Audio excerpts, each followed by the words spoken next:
yang kemarin adalah benefit investasi TI ya.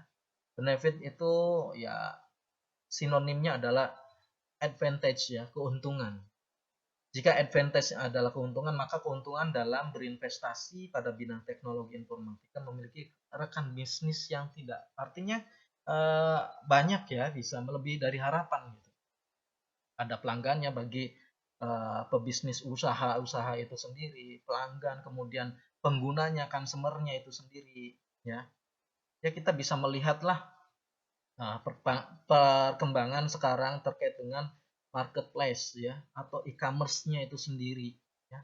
Kita bisa melihat ada yang namanya Shopee, Lazada dan ya, lain sebagainya. Itu adalah permainan dari investasi TSIT itu sendiri ya.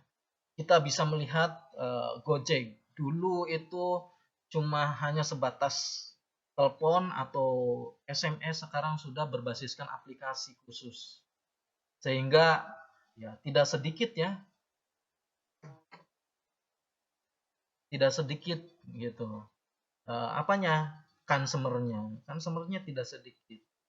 Bahkan menjadi pelanggan seperti itu. Saya tidak mau dengan yang nomor plat nomornya yang ini karena kemarin itu kurang memuaskan. Itu bisa jadi poin, artinya poin untuk menganalisa dari sistem itu sendiri. Kemudian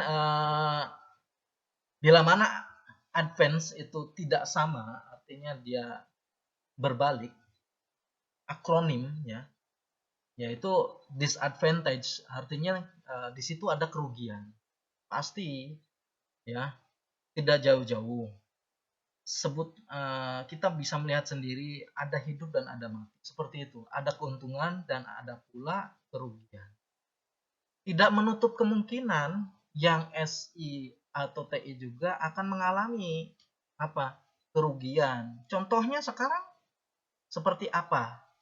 Seperti startup yang ya taruhlah tidak melihat dari sisi kepuasan ataupun berdasarkan apa sih? Apakah hanya berdasarkan dari ide semata dan tanpa ada analisa yang lebih mendalam ya. Kalau dijajakin lebih mendalam mungkin seperti perusahaan-perusahaan ataupun usaha-usaha yang sudah lama itu sebaiknya sudah berbasiskan IT. Kenapa? Sudah harus ranahnya itu bukan lokal lagi, tetapi ranahnya sudah nasional bahkan global gitu ya. Ya, di situ ya pasti ada kerugiannya. Pertama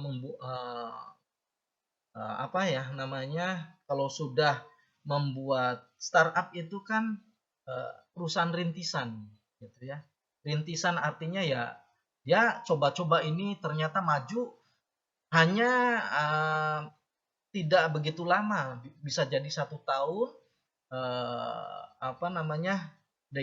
dedikasi atau berjalannya ternyata dia jatuh pilot atau bangkrut. Seperti itu.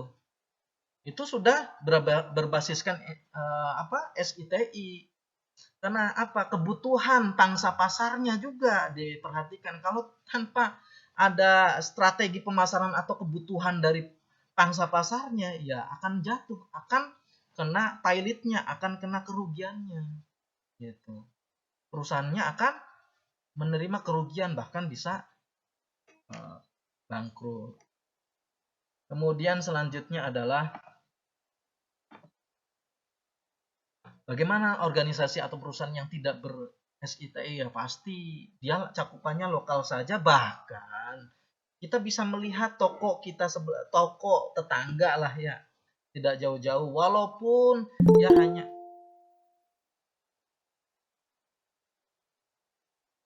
mana ya,